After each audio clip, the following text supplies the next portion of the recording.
Here you guys go. If you're doing any kind of plug welding of holes and stuff on your car or truck, this is a great tool to have. You get it off eBay.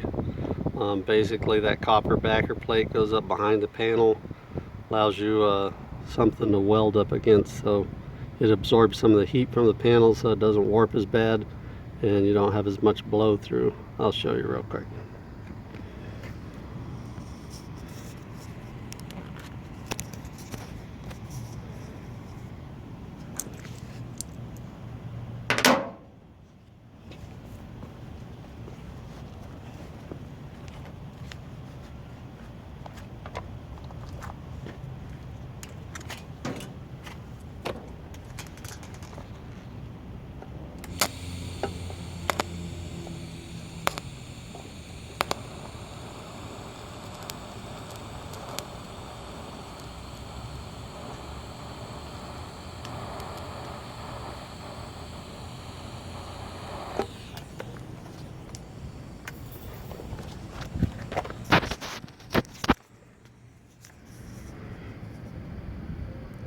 And there you have it.